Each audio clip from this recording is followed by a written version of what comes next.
With the ID.5 mid-sized coupe SUV, Volkswagen offers its most aspirational EV yet. It certainly has a dash more pavement presence than the ID.4 SUV it's entirely based upon, and in top GTX hot hatch form, it better showcases the brand's more potent all-wheel drive dual-motor powertrain. Volkswagen EV small boys might want to pin on their bedroom walls? Maybe not quite, but Wolfsburg is getting there.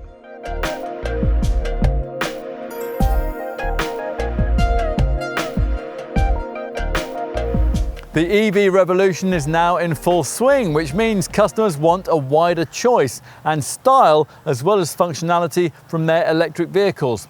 Volkswagen hopes that they'll want something like this, the ID.5, which at launch in 2021 was the third member of the brand's growing family of full battery-powered models. We've already seen two other VW Group brands announce coupe versions of their mid-sized EVs. So the Skoda Enyaq iV spawned the Enyaq iV Coupe, and the Audi Q4 e-tron sired the Audi Q4 Sportback e-tron. In the same way, the ID.5 is a Volkswagen ID.4 with a more rakish, swept-back roof and a premium-looking price point starting at around £50,000. Although partly that's because it's only going to be offered with the larger 77 kWh battery you can have in the ID.4. So an aspirational Volkswagen EV. Interested yet? Well, if so, you'll need the industry's most comprehensive review, the Car and Driving Road Test.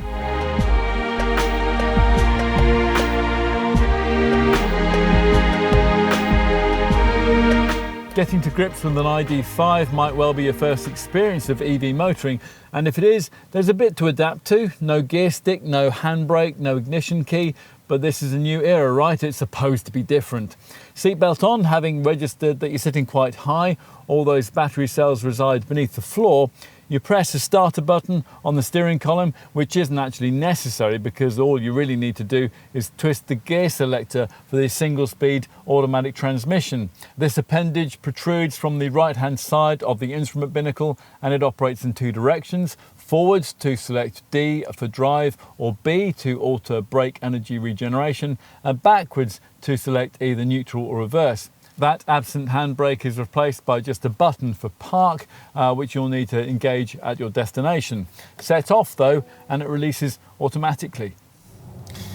The forward thrust away from rest isn't quite as abrupt as it is with some smaller EVs. A lot of that's to do with this car's prodigious 2-ton curb weight, a factor which affects most areas of this car's drive demeanour, sometimes helpfully and sometimes not.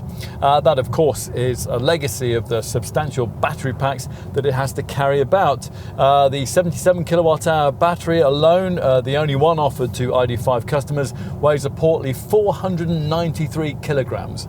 Despite all that, the performance on offer is reasonably brisk, or at least it is with the 204 PS Pro Performance model we're driving here, which makes 62 in 8.4 seconds. That's 2 seconds quicker than the 177 PS Pro model, which consequently feels a bit lethargic by EV standards.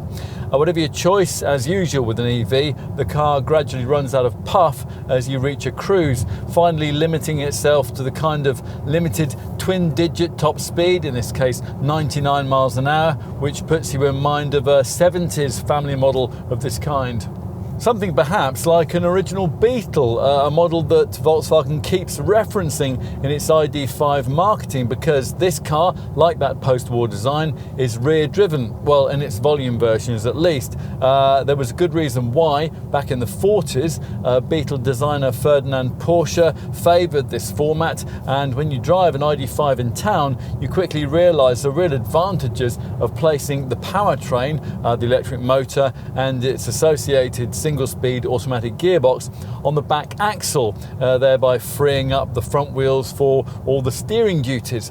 The turning circle is a London taxi-like 10.2 metres. That's better than the brand's tiny 𝗙cie car, and as a result this SUV is superbly manoeuvrable for its size, jinking through traffic hold-ups and darting into spaces. As with other electric vehicles, this one's town travel is characterised by its need to consistently deliberately emit a strange E sound, which is intended to warn pedestrians of the ID.5's impending approach. You wonder, though, why it's necessary for this feature to sound so otherworldly. I mean, other brands use film composers to create more pleasant melodies. The rear-driven format also benefits this Volkswagen beyond the city limits, allowing a near 50-50 virtually perfect weight distribution, which, together with the low centre of gravity, which is provided by the central battery pack placement, helps disguise those extra battery kilos. Traction through the turns is excellent, and body roll is checked by firm damping, cleverly engineered for suppleness over poor surfaces, although bigger potholes and speed humps and more extreme cases of broken bitumen will catch it out unless you've stretched all the way to the top of the range and got yourself a model with adaptive damping. All of which ought to provide the recipe for a decently sporting EV, and in some ways it does. Volkswagen's equipped the ID.5 with the Vehicle Dynamics Manager setup that was developed for the current Golf GTI, and that works a bit like the conductor of an orchestra, overseeing and networking all the car's electronic systems, the electric motor, the stability control, the XDS differential lock, and if it's fitted, the 𝗙cie adaptive damping, so that the rear wheels find grip in almost every situation. Yes, you do feel that prodigious curb weight with an initial reluctance to turn into tight corners at speed, but persevere, and those tractional tools help that bolt to work for you, planting the car reassuringly into the tarmac in a manner that really inspires confidence.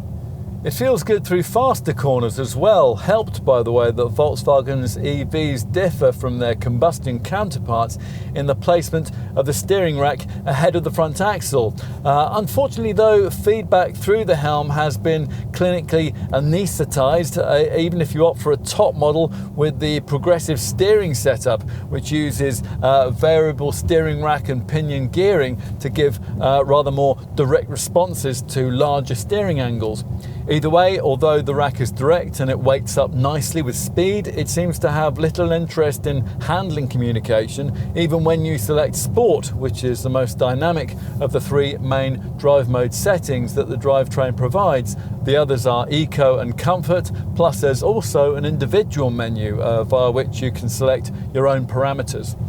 The kind of customer likely to want to do that is a kind of owner being targeted by the ID.5 lineup's performance flagship model, the GTX. Here, that 77 kWh battery is mated to electric motors on both axles, which delivers four-wheel drive capability and more potent 299 PS total output, and that's good enough to improve the sprint time to 62 to 6.3 seconds.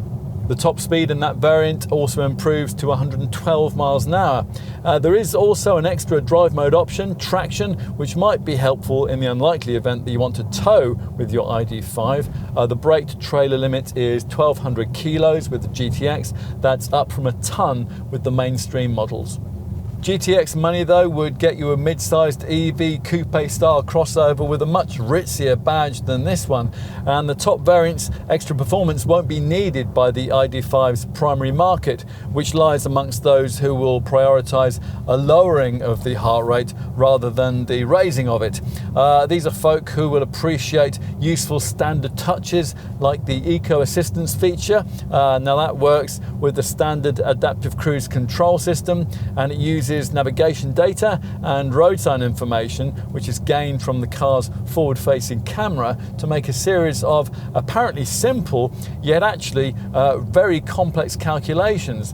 Now these prompt you to lift off the accelerator as you approach a bend or a town boundary, while at the same time the car's drive system performs optimum energy recuperation to maximize battery range. Yes, battery range, well, you want to know about that. Volkswagen claims between 296 and 300 miles for the dual-motor GTX, and between 311 and 316 miles from mainstream models like this one, although we've never seen anything like that showing on the range readout throughout this test, even when you're starting off apparently fully charged. at least the displayed figure does appear real-world accurate, which wasn't always the case with EVs. Though to achieve that, you'll need to spend quite a lot of time with the Eco Drive mode engaged. That restricts throttle response, and with the gear selector rotated forwards to engage the B or battery mode, which summons the car's regenerative braking function. Although it is a fairly mild one actually. There's no option to increase this to create the kind of one pedal feature that some EV rivals offer, which causes the car to automatically slow so much off throttle that there's hardly ever any actual need to use the brake.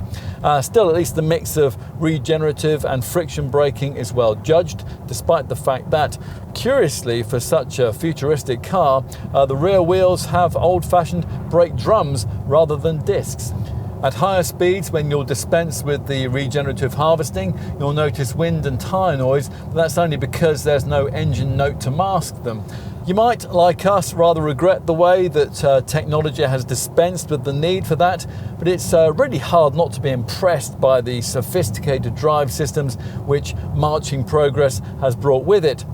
This Volkswagen's Travel Assist setup, for example, which unfortunately this test car's entry trim level does without.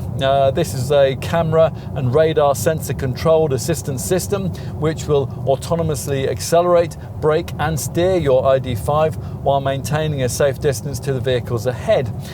We are also impressed by the Park Assist Plus package. That's another thing which is missing from this base spec car here. That can remember complex parking maneuvers of up to 50 meters. With that, you'd be able to park your ID.5 on the road outside your house, then press a button and marvel as it threads itself between neighbors' cars, around the flower beds, up your driveway and into its designated spot or garage berth. Lovely. I mean, if this sort of thing suggests the beginning of the end of driving as we know it, then cars like this Volkswagen are ready and waiting to ease us into this brave new world, with a note of reassurance that maybe it'll be better, cleaner, safer, and perhaps even more satisfying than we might think.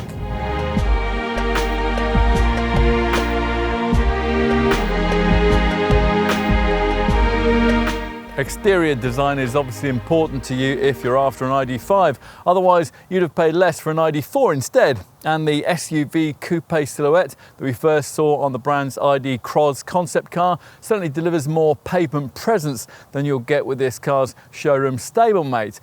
It's embellished by roof rails and big wheels. Now, whether you think it's as powerful, confident and elegant as Volkswagen thinks it is will be a subjective call.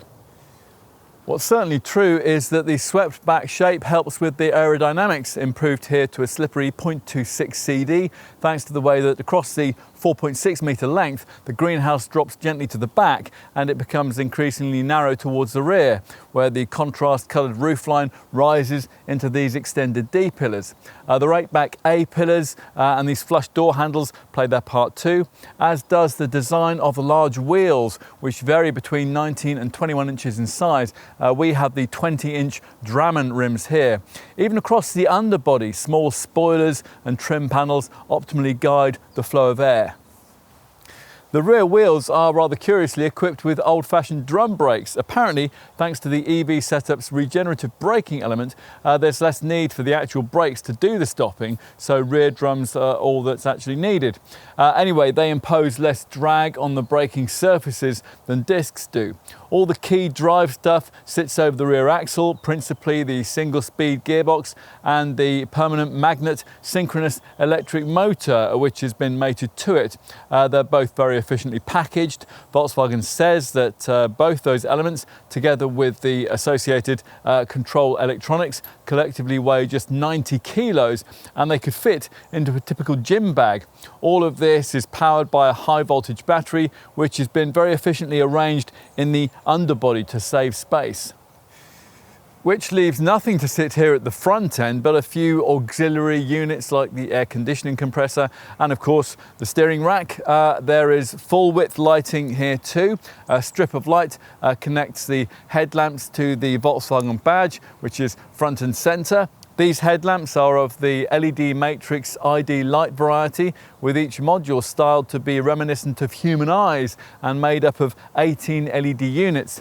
The electric radiator roller blind behind this lower intake doesn't open until the power pack needs cooled air. Also directly influenced by airflow are the spoiler, the lifted diffuser insert and the sculpted shape of the LED tail lamp clusters. They're linked by a full width lighting strip to emphasize the 1.8 meter width. They look good too. The brake lights create an X shape while the dynamic turn signal sweeps from inside out. Animated lighting patterns run through these tail lights to say hello or goodbye to the driver as you unlock or leave the car, with different animations selectable from the central screen. Under all of this sits the car's sophisticated MEB platform, development of which took the lion's share of the £54 billion that the Volkswagen Group has spent developing its new era EV technology. This chassis is of course shared with all other VW Group brands. It already features in close group rivals like the Skoda Enyaq IV Coupe and the Audi's Q4 Sportback e-tron. Enough of the outside, let's take a look in the cabin. Now, a bit disappointingly, these flush-fitting door handles are fixed so they don't spring out as you approach. Each exterior mirror incorporates a small projection light which casts a honeycomb pattern of light onto the ground when the doors open. That's a typical ID series styling theme. There's no need for a key or a fob. And inside there's no need for a gear lever, an ignition slot or a handbrake either, although unlike Tesla, Volkswagen does still think you'll need a start-stop button, curiously emblazoned with the word engine. Rather predictably, everything's exactly as in an ID.4, which means it's all been designed around what Volkswagen calls an open space concept. As you enter a wide, narrow light strip below the windscreen, the ID light will indicate the car's readiness to drive. It's difficult to see in daylight, but it'll be a real talking point at night because it colourfully indicates key driving functions. You sit quite high on top of all those batteries, and as usual with the brand's ID models, a minimalist, open plan but rather clinical feel persists, which Volkswagen has tried unsuccessfully to lift by imprinting play and pause symbols on the two footwell pedals. Screens will be the other talking point. The little and large approach, a big central screen and a small instrument monitor, works quite well on the dinky ID.3 but feels much less suited to a bigger crossover at this more exalted price point. Rivals deliver instrument screens twice the size of the little 5.3-inch monitor provided here. At least what you view through the three-spoke wheel is neatly designed. The little display is able to show navigational instructions, but primarily it prioritises a central digital speedo with speed sign recognition above and gear selection and battery charge info below. To the left is a driver assistance graphic which can be either minimalised or maximised with a right-hand swipe on the steering wheel view button. A gear selector is housed in a right-hand protrusion from the instrument binnacle there, and there's additional novelty in the way that the whole binnacle moves up and down as you adjust the wheel. This wheel is embellished with fiddly touch-sensitive buttons which everyone seems to hate. It takes time to realise that you have to swipe them rather than press them, which isn't a natural action to do when you're driving. And the left one inaccurately advertises drive mode functionality, but delivers instead cruise control and the speed limiter.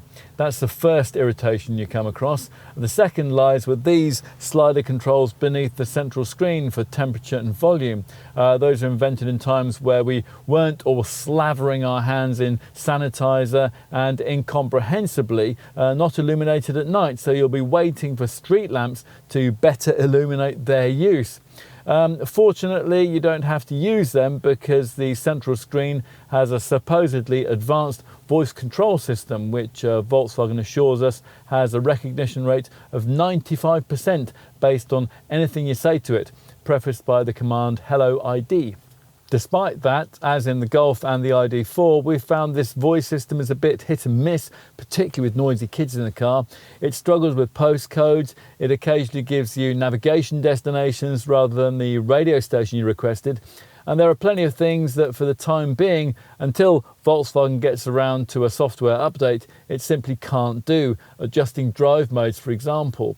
Once you master the ID parlance though, talking to your ID.5 does almost become second nature. It allows you to do things like adjust the temperature, play your favourite song, make or receive a call, or give directions. Those last two functions are assisted too by colour coordinated flashes from the ID light strip, which also displays in green when the car is charging and flashes red if the front assist sensors indicate a need for you to brake suddenly.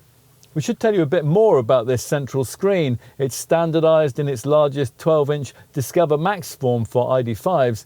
As is the norm these days, this display has inhaled most of the secondary controls, too many of them actually. Like most reviewers, for safety's sake, we think that ventilation switchgear needs to be separated out into proper bespoke buttons. This monitor's software setup provided plenty of headaches in development, but the system's capacity for over-the-air updates has allowed the brand to continually improve on it, and in this enhanced Generation 3.1 form, its menu structure is certainly an improvement over what was offered in earlier ID models. There are, of course, all the usual navigation, DAB+ radio and Bluetooth features displayed with super sharp graphics, plus Apple CarPlay and Android Auto smartphone mirroring, and that's accessible through Volkswagen App Connect. To access whatever you need, you choose either a home menu with virtual buttons, or you press the right-hand square screen button to access instead a customizable split screen, which typically will show things like media, phone and charging settings alongside a navigational map. The vehicle section's particularly useful with car status info, and a data section offering selectable since start, long term and since charge options. We referenced the airy open space interior vibe earlier. This is helped by the absence of a transmission tunnel, which makes the footwells bigger and would have allowed for a walk across front cabin had not the designers decided to fill the centre space with this rather ugly centre console dominated by over-prominent cup holders, which ought to be smartly compartmentalised away with a lid at this price point, but they aren't. Build quality from the 𝗙cie𝗹𝗹liche factory in Saxony is up to the high standard we expect from Volkswagen. Unfortunately though, some of the materials used are not. Yes, it all feels a bit nicer than in an ID.3, and the brand has tried unsuccessfully to distract attention from trim quality with this slush moulded dash top panel and a variety of upholstery and trimming colours, but it's difficult to avoid noticing some of the hard and rather cheap plastics that feature elsewhere around the lift out central cup holder we just mentioned, for example. It's the sort of thing that would be just about acceptable on a base ID.4, but which feels rather hard to accept at the premium prices the brand wants to charge for this, that model's supposedly more sophisticated showroom stablemate. We get that EV technology is expensive and that sacrifices inevitably have to be made to keep asking prices affordable, but you wonder whether this penny pinching needs to be quite so obvious. I mean, in some ways, a Golf costing half as much has far more of a premium feel. Some of the other cabin issues smack a little of cost cutting too. Was it really necessary to do without individual driver's door switches for the rear windows? Presumably this touch panel by your right knee's cheaper to make than one with individual buttons too. These ones don't tend to respond with very much conviction, which means that you sometimes find yourself turning things back off again because you've pressed the button twice thinking that it hadn't registered the first time around. On top of that, some of the central screen functions lag and you can only use half of the interior of the glove box. But there's plenty we really like too. The ID light strip feature we mentioned earlier on works really well, also designating navigational directions and in green, battery charging. Plus it can warn you right in your sight line in potentially dangerous situations, like when traffic ahead is rapidly decelerating. In addition, there are lovely touches like dimmable overhead lights and a standard multicolour ambient lighting system which bathes the cabin in your choice of 30 soothing shades after dark. Plus there's standard heat for the steering wheel and the front seats. These chairs offer reasonable comfort, and they include an adjustable armrest, although it's a bit disappointing that they do without lumbar support with the entry-level style variant like this one. Still, they come nicely trimmed in this eco-conscious Alcantara-like art velour micro fleece, which is partly made from recycled plastic bottles and is free from animal materials. Plus, Volkswagen throws in plenty of standard equipment, an auto-dimming rear-view mirror, a wireless smartphone charger, and most notably a clever augmented reality head-up display which projects a three-dimensional staggered image at an apparent distance of around 3 to 10 meters in front of the vehicle. Thick pillars, both front and rear, can sometimes make this Volkswagen a bit difficult to see out of in tight parking situations, so you'll need the standard all-round sensors and the rear-view camera. It's better though than a Ford Mustang Mach-E in this regard. It's aided by a relatively glassy cabin for something professing to be a coupe SUV. There is plenty of storage capacity too. Much of that is in this lower centre console, which has a roller blind top that slides back to reveal silver-tipped adjustable dividers, twin USB-C ports and a wireless charging mat. There's no overhead sunglasses compartment though. You do get a ticket clip in the driver's sun visor, and there are big flock-lined door bins. Right, time to take a look out back. Rear cabin space was one of the things we really liked about the ID.4, but with 25mm less roof height, will that be compromised here? To some extent, yes. Headroom is compromised not only by that more swept-back silhouette, but also by the fact that Volkswagen has standardised this vast panoramic glass roof for ID.5 customers, and the result is that anyone travelling here that's over 6 feet tall will find their hair brushing the ceiling. Still, you'd expect to have to make a slight compromise in that regard to get this more stylish body shape. And this huge glass top is well worth having. It airily lifts what would otherwise be quite a dark and dour interior, despite these rear quarter lights.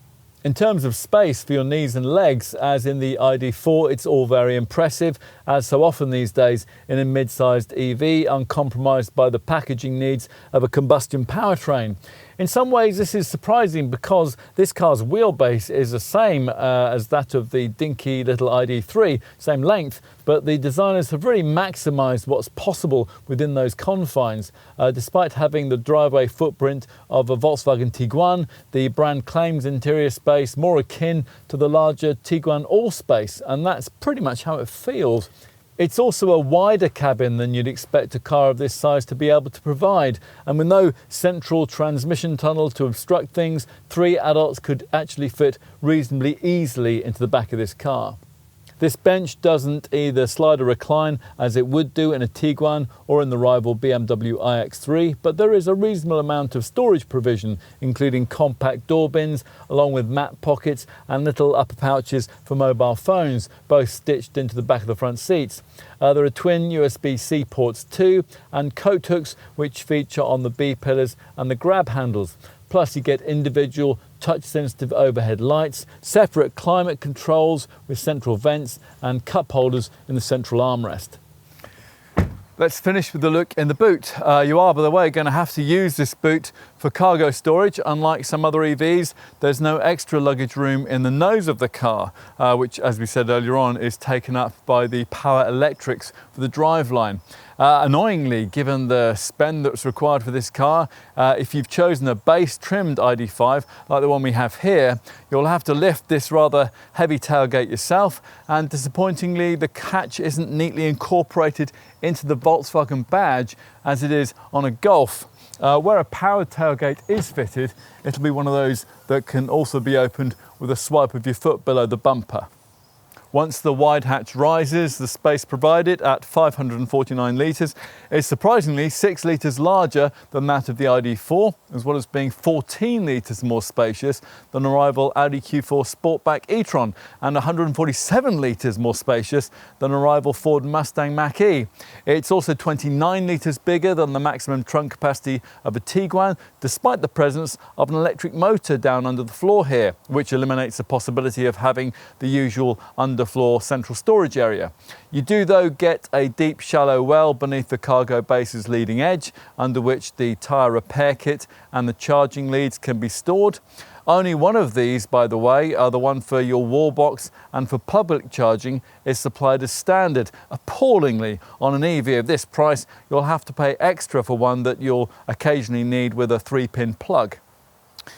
There's quite a high lip to lump your stuff over, but a tie-down net's provided to compensate for the fact that the recycled load area cover feels quite cheap and the boot carpet feels cheap and abrasive. Still, once you get your items in, the space provided is square and very usable, with wide recesses at either side so that things like golf club bags will more easily fit in. Up to 9 carry-on suitcases could be accommodated here, and that's 2 more than you get in a rival Ford Mustang Mach-E. There are a wide variety of body-coloured tie-down points with a bag, hook and a light on each side too, plus an elasticated strap on the left and a warning triangle neatly incorporated into the inner part of the tailgate. The rear bench doesn't split flexibly 40-20-40 like it does in, say, the BMW iX3 we mentioned earlier, but Volkswagen does at least provide a ski hatch so longer items can be poked through into the cabin.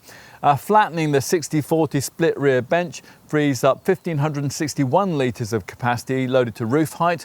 There's no fold flat front passenger seat option, which would enable you to carry longer items like surfboards, so those will have to go on the roof, which equipped with the appropriate cross rails can take up to 75 kilos of load.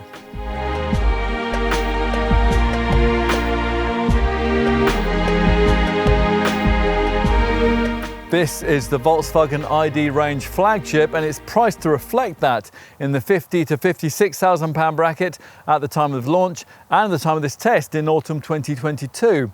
That represents a premium of over £6,100 over equivalent versions of the ID.4, which to us seems quite ambitious.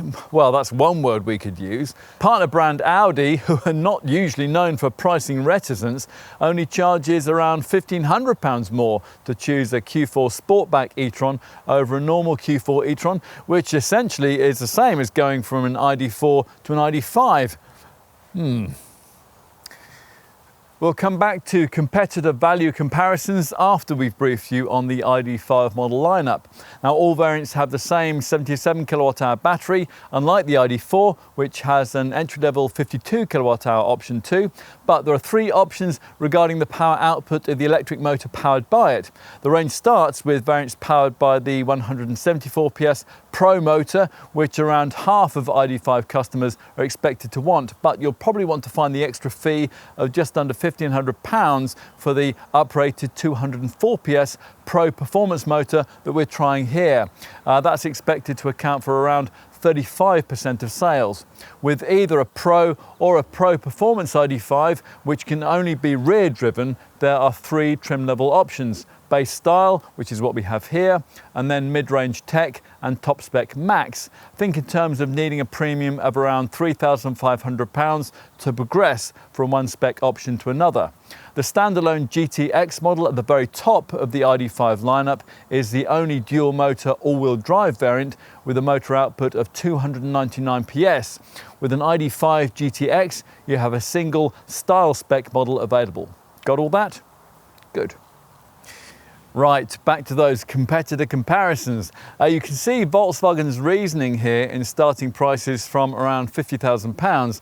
That's the cost of an entry-level 70 kWh Ford Mustang Mach-E or an Audi Q4 Sportback 40 e-tron, and it's the sort of money you'd pay for a reasonably equipped Volvo C40 Recharge or a Genesis GV60.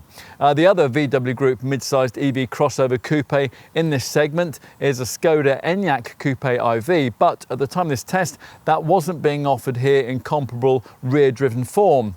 The other VW Group EV brand nameplate is 𝗙cie, whose Born model might also interest an ID.5 buyer. Yes, it is a slightly smaller car, but with the Born, there's a compensation of a much lower price, think £40,000 to £42,000, and the fact that the 77 kWh battery gets mated to a faster 230 PS e-boost motor.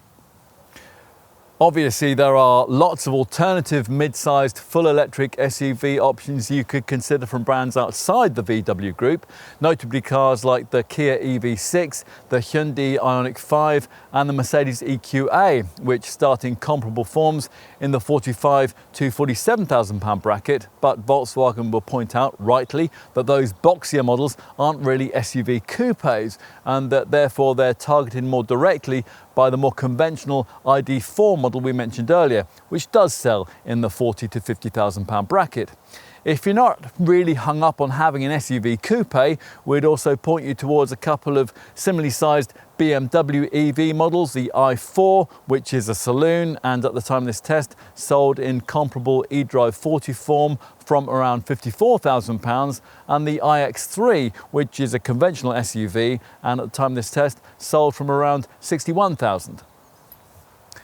The all-wheel drive dual-motor ID.5 GTX at the top of the range, priced from just over £55,000, has its own unique rivals, the closest of which is a mechanically identical Skoda Enyaq Coupe IV VRS, priced from around £53,000 at the time of filming. The other VW Group model of the same ilk is the Audi Q4 Sportback e-tron in 50 Quattro form, which costs from around £56,000, but which you'd need in £58,000 S-Line trim to get something comparable to an ID.5 GTX or an Enyaq VRS. The other possible segment choice is the dual motor version of the Volvo C40, which costs from around £58,000 but gives you a lot more power, over 400 PS. An ID.5 GTX customer might also be considering a Polestar 2 long-range dual motor around £50,000 or a Mercedes EQA 350 4MATIC, that's around £53,000. Enough with alternatives. Let's say you've looked at them and you've decided that there's nothing quite like an ID.5. In that case, you'll want to know just how generous Volkswagen's been with ID.5 specification. Time to have a look at that now. Let's start with features that all ID.5 models share, including those with this base style trim level for each of the two available mainstream motors. As mentioned earlier, the 177 PS Pro and the 204 PS Pro Performance motors. You get a charging cable, obviously 6 meters in length and of the usual Mode 3 Type 2 32 amp variety. And to meet EU laws, this car has an exterior e-sound feature which emits a futuristic noise at under 12 miles an hour to warn pedestrians of this Volkswagen's impending arrival.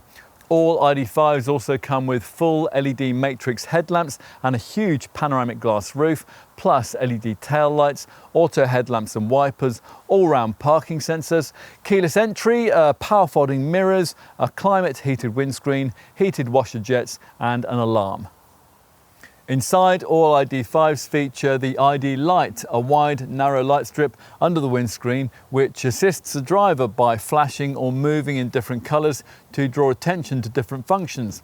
There's an augmented reality head-up display, a driving profile, driving mode setup and a rear view camera too.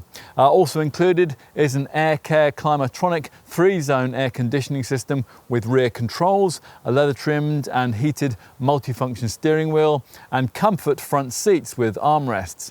The upholstery is a smart Alcantara-like art velour microfleece and those front seats are heated, plus there's an auto-dimming rear view mirror, an electric auxiliary air heater, a wireless smartphone charger and an ambient lighting setup with up to 30 colour options.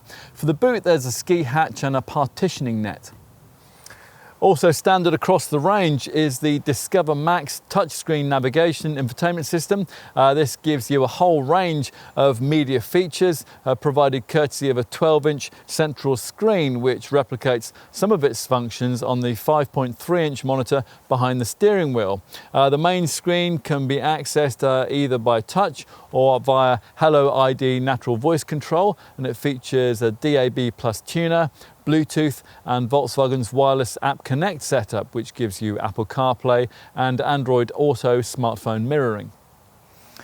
There's a lot of standard driving tech too, principally the 𝗙cie adaptive cruise control system, which incorporates predictive cruise control and which uses images from a widescreen camera along with navigation data to adjust the car's speed ahead of bends and speed restrictions. Plus, of course, 𝗙cie can do all the usual things too. It adapts your ID.5 speed to the vehicles ahead, and in the event of a tailback, it can bring the car to a controlled stop and then start it off again without any driver input. There's also a drive mode system with eco, comfort, sport and individual settings. Another clever standard integrated feature is Car2X, a system which communicates wirelessly with other Car2X enabled vehicles using Wi-Fi technology so as to share information and brief your ID.5's electronic systems automatically on traffic updates. So, for example, if you're stuck in a traffic jam, the system will know before you do when the end of the jam is coming up, and it'll get the adaptive cruise control system ready to resume cruising speeds. And Car2X also incorporates a hazard warning system, and that advises you of impending roadworks, accidents and emergency vehicles. It can even detect when other cars with the system are performing panic braking in front of you, and in an emergency like that, it'll turn on your own brake lights even before you've reacted, and that helps to avoid you being rear-ended. Plus, of course, there's an app. There's always an app, isn't there? This one is called the WeConnect ID app, and as usual with an EV, it's the sort of thing that can preheat or cool the car and set charging times. Plus, the app helps you find and use over 150,000 public charge points, and it works with a single charging card that you can use right across Europe, which includes access to Ionity's high-speed charging stations along major highways. Also included are online traffic information services, and using the app, you can do things like remotely lock or unlock the car, flash the lights to help you find it in a car park, browse your ID.5 service history, and check whether the charging cable's connected. If it is, you can start or stop charging sessions from your sofa. To get you going with all this, you simply download the free application, set up a user account, add your Volkswagen, and then activate a WeConnect Start contract, at which point the functions all become available for 3 years. What about the trim differences between the three mainstream trim levels? Well, at first glance, not too much separates this style spec from the mid-range tech trim level. Both get the same 19-inch hammer alloy wheels, but look a bit closer because the tech models build on the 𝗙cie𝗹𝗹liche with a few desirable extra touches. Things like power adjustable front seats, which include a massage function. There's platinum grey interior style plus cabin finishing, an area view camera setup, a Dyne audio stereo system upgrade, and a powered tailgate, which you can operate with a swipe of your foot. Tech trim also gets you a Park Assist Plus setup, which steers you into spaces, and which has a clever memory feature, which remembers your frequently accessed spaces and automatically steers you into them. Plus, at this level, you get Volkswagen's Assistance Pack Plus, which gives you 4 important extra camera features: traffic jam assist, lane change assist, and emergency assist, all of which we'll explain in a few moments' time when we get on to safety. Volkswagen's clever travel assist system also comes included from tech trim upwards, which in concert with the 𝗙cie cruise control setup can take care of a lot of the driving duties for you at highway speeds. It enables assisted steering, braking and acceleration at speeds of up to 130 miles an hour. By integrating the signals from the front camera as well as GPS and map data, the system can incorporate into its assistance input local speed limit information, town boundary signs, junctions and roundabouts too. If you can stretch to top max trim, Volkswagen will further add some useful driving features: DCC adaptive chassis control, a heat pump to preserve battery range in colder weather, and more direct progressive steering, which sharpens response as you turn at speed and makes parking maneuvering easier. An ID.5 Max will also give you larger Drammen black diamond turned 20-inch alloy wheels and an interior Top Sport Plus cabin trimming package, giving you front seats with integrated head restraints along with 14-way powered adjustment. For completion in our perusal of standard ID.5 spec across the range, let's also tell you that the top GTX performance model replicates most of the elements of max spec, but has a look set apart by unique 𝗙cie𝗹𝗹𝟎 20-inch alloy wheels, sport suspension with a 15mm lower body height, an anthracite-coloured roof frame bar, bespoke outer front air intake grilles, and a sportier rear bumper. There aren't many options you can have, and there would be even fewer if, as it should have done, the brand had included the Mode 2 Type 2 230-volt one-phase AC cable you'll need to attach this car to a domestic 3-pin socket, which of course you'll need for times when you have no access to a wall box or a public charger.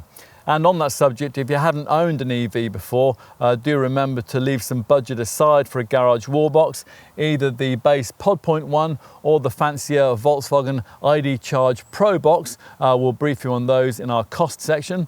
On style and max models, you can also specify the energy efficient heat pump we just mentioned. That, as we said, should add a few miles to your driving range in the winter months. If you don't want your ID.5 in solid moonstone grey, the rather drab single standard colour, you'll need to be paying your dealer more for one of the 4 other metallic shades, like the King's Red Premium Metallic that we have here. Whatever the shade chosen, you do get a standard contrast coloured black roof, unless you opt for Grenadilla Black Metallic, which is all black anyway. You can upgrade your wheels too. On this style variant we have here, the wheels have been upgraded to 20-inch Drammen rims, and even larger 21-inch Narvik alloys are available too. Otherwise, the options on offer are purely practical ones. You can specify a tow bar, not always possible on an EV, and if you do, that will allow you to specify bicycle carriers for 2 or 3 bikes. With the optional roof crossbars, you can also put bikes on the roof or a roof box.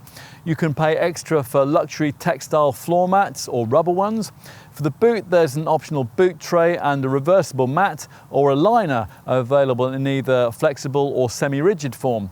You can also get mud flaps, a protective strip for the tailgate, a 19-inch spare wheel kit, and a sunblind set for the rear side windows.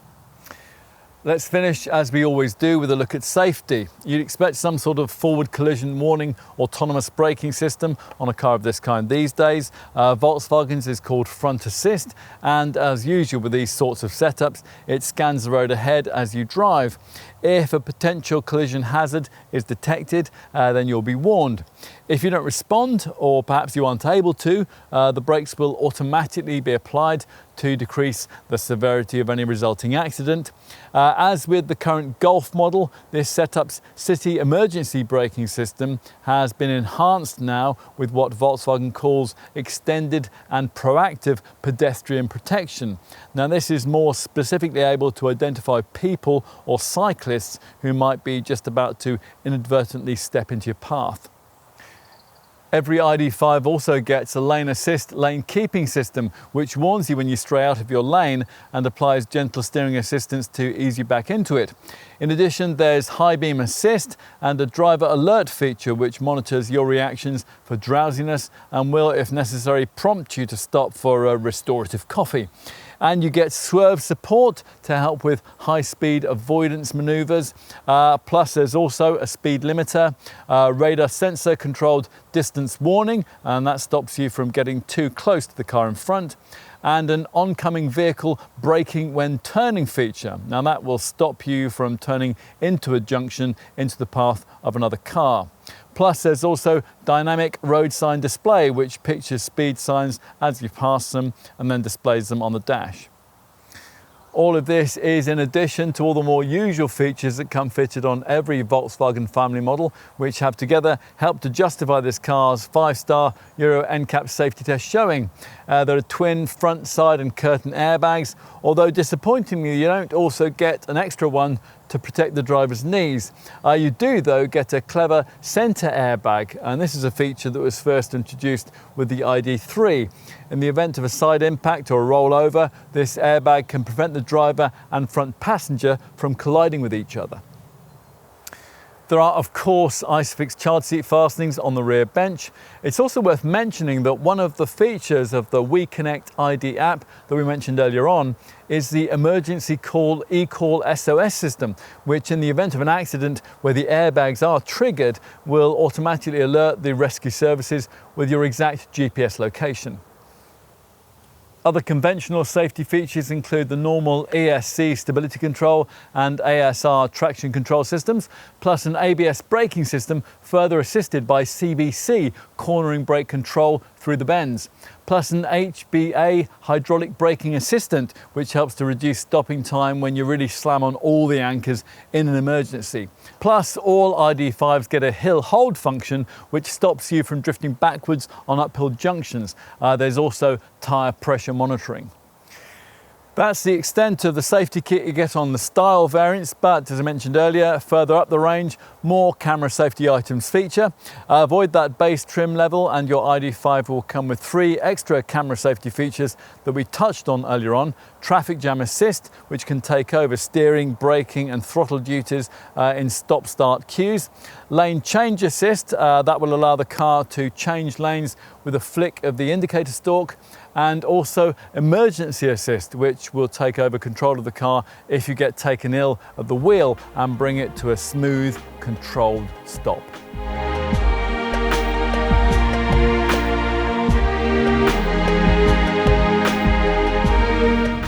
You might hope that the ID.5's sleeker shape would give you a bit of extra driving range compared to the boxier ID.4 SUV showroom stablemate. Actually, it's a fraction less, 327 miles for the Pro and Pro Performance ID.5 variants, compared to 328 miles for the 77 kilowatt hour ID.4 model equivalents. But this needn't matter much if that figure's class competitive. Well, it depends on the benchmark you have in mind. We've crunched the numbers here so you don't have to. That range reading is about 60 miles better than you get in equivalent rear-driven similar capacity versions of the Mercedes EQA, the Ford Mustang Mach-E and the Volvo C40, which is a good start.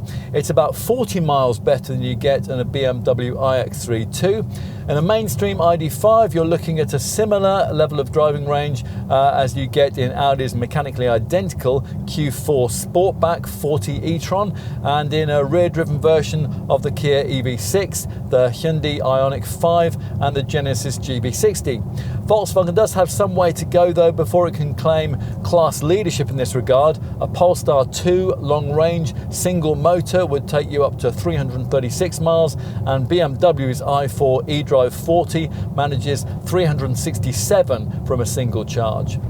Of course, if you're merely going to be using this ID.5 as a second car for mainly suburban duties, the total range figure it ultimately delivers might not hugely matter.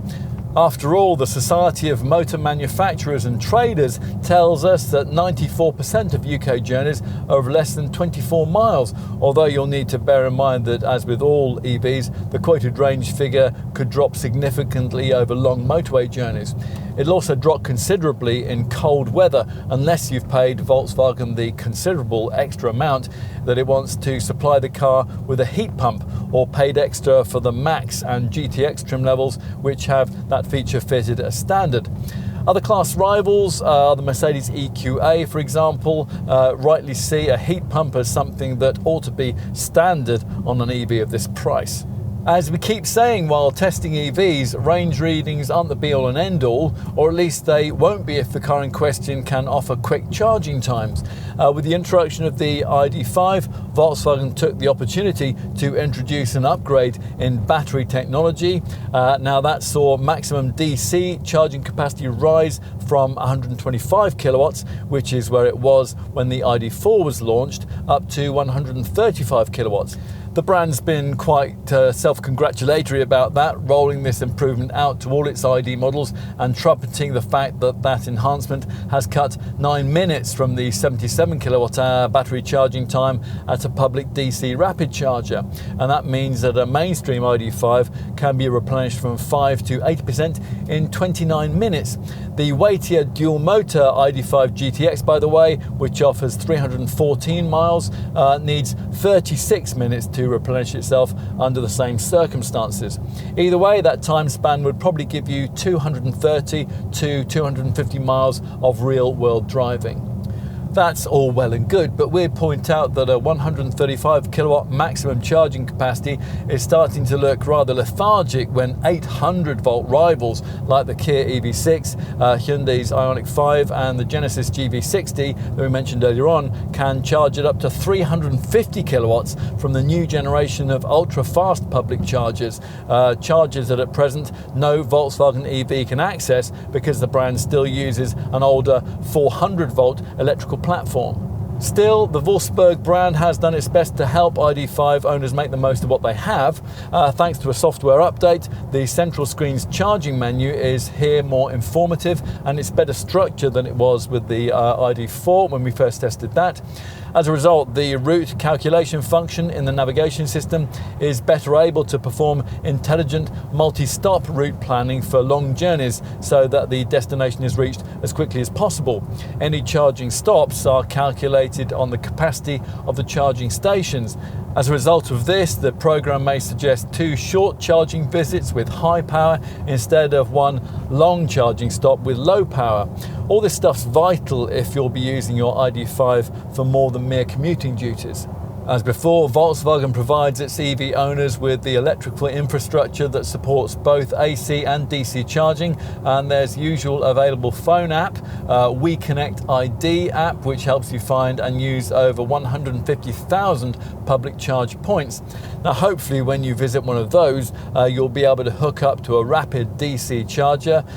We've already given you the half-hour battery charge replenishment time for one of those. If you find yourself stuck though with a feebler 50 kilowatt DC public charger, it'll take about an hour and a half to get an 80% fill. Back at home, an AC one-phase 7.4 kilowatt garage wall box would replenish the 77 kilowatt hour battery from 0 to 100% in 12.25 hours, although you could almost halve that time if your property or business can support a 𝗙cie𝗹𝗹𝒄 AC3 11 kilowatt charger.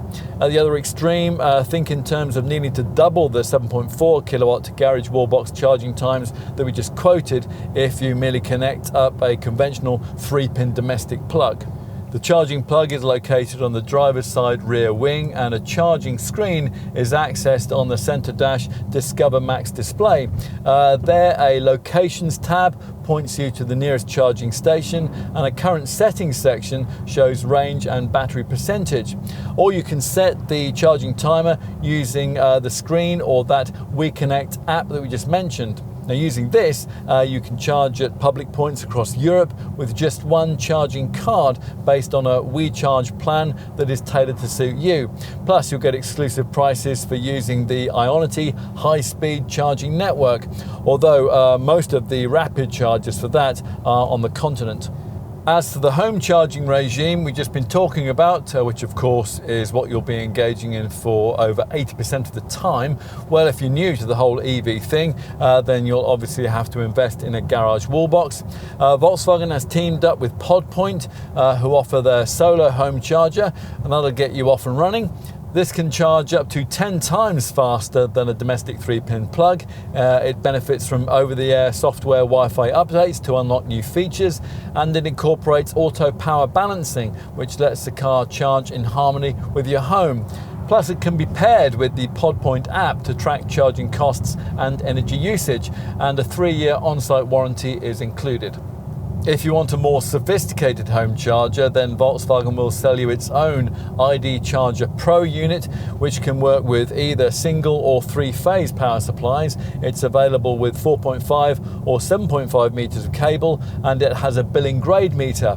Plus extra features like dynamic load management, energy management, a DC fault current sensor, remote access via the Volkswagen 𝗙cie𝗹𝗹𝒄 ID app, and Wi-Fi Ethernet communication via LTE/4G connectivity, which isn't dependent on your home network. You'll obviously want to minimize the necessity for over-frequent charging by maximizing battery range wherever possible.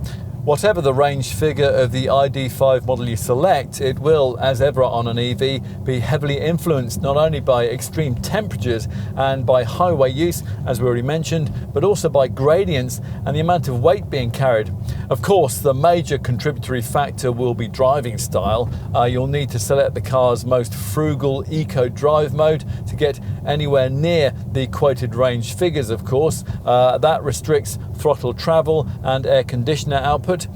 You will also need to be frequently selecting the B regenerative braking setting provided by the gear selector. Now, with that engaged, the electric motor functions as a generator and it feeds power back into the battery, and you will experience quite abrupt off-throttle retardation up to 0.25 G, claims Volkswagen.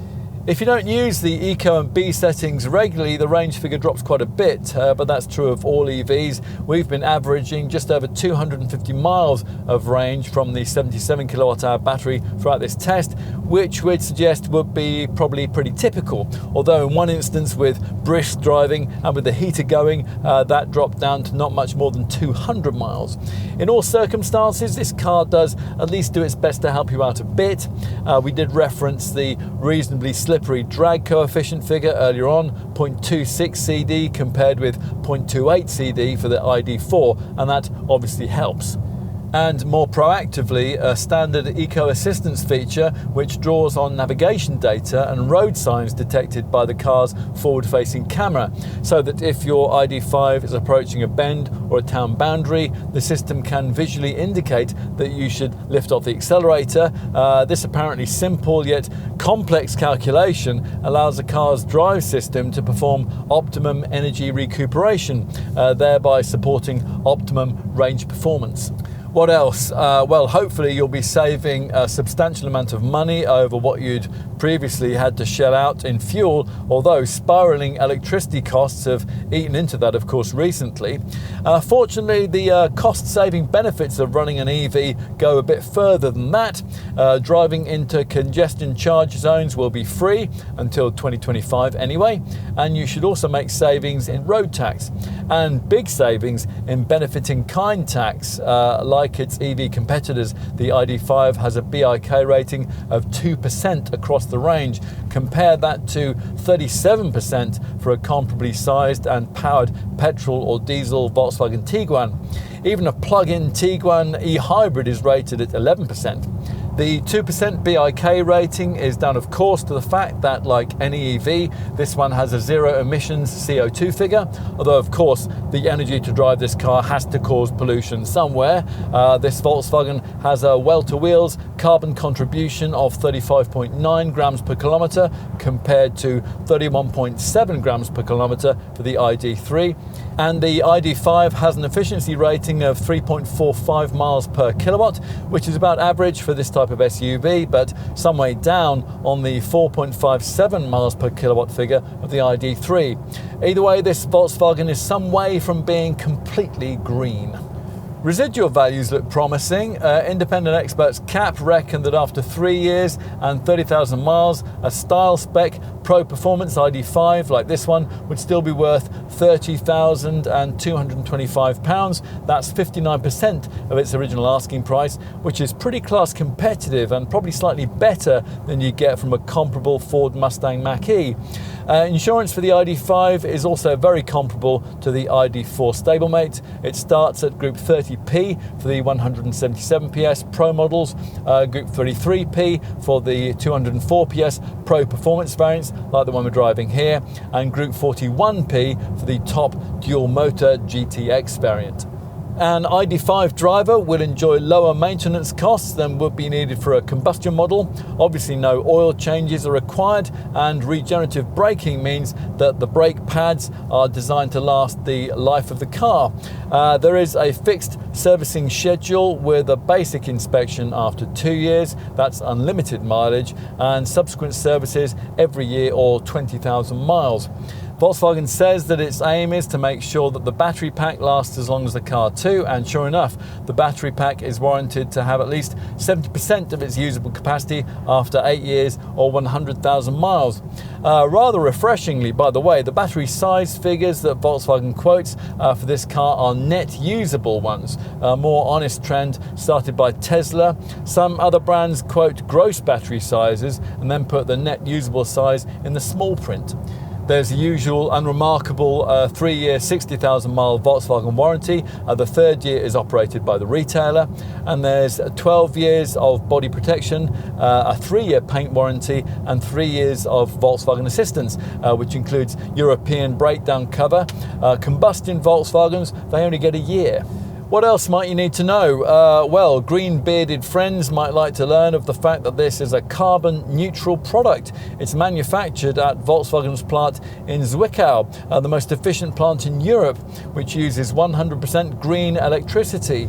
Where the plant's emissions are unavoidable in things like transport and logistics, Volkswagen compensates by contributing to internationally recognized climate protection initiatives like forest protection projects in Borneo.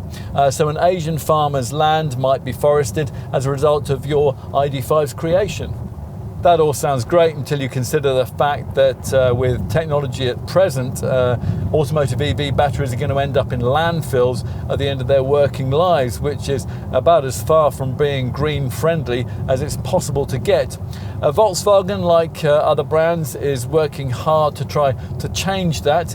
They're building a pilot plant in 𝗙cie𝗹𝗹liche, which either gives batteries a second life or uses them as a source of raw materials after recycling. It's all part of the huge investment that the Volkswagen Group conglomerate has made here, but one eye is very much on the bottom line. EU law now requires automakers to meet an across-the-range average emissions level of 95 grams per kilometre, with a fine of €95 for each gram over the limit, a figure then multiplied by every car sold. As a result of that, it was reported recently that to minimise punitive financial penalties as a result of that policy, Volkswagen needs to sell one electric ID.4 or ID.5 for every 2 conventionally engined Tiguans. So the stakes here, in other words, could hardly be higher.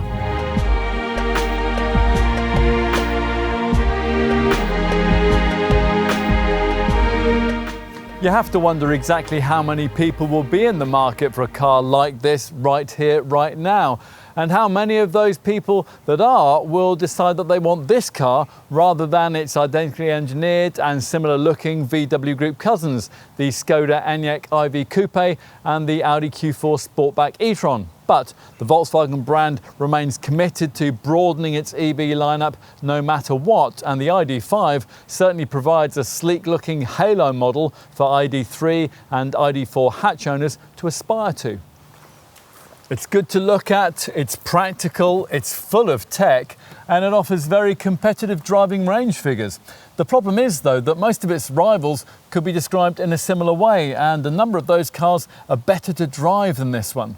That might not matter so much if the cabin trimming felt a bit more upmarket and if Volkswagen wasn't asking such a premium to go from ID.4 to ID.5 ownership. As it is, this car faces an uphill struggle in carving out market share for itself in this segment. At least variant choice is easy. The base Pro motor is slightly underpowered, while the top dual motor GTX version is slightly overpriced. That leaves the mid-level Pro performance derivative we've been trying here as the sweet spot in a range which will appeal broadly on aesthetics. If you like the idea of one of these on your driveway and you don't mind the aspirational asking prices, then you'll probably like almost everything else about it. But you will be a rare kind of customer. Maybe that's part of its appeal.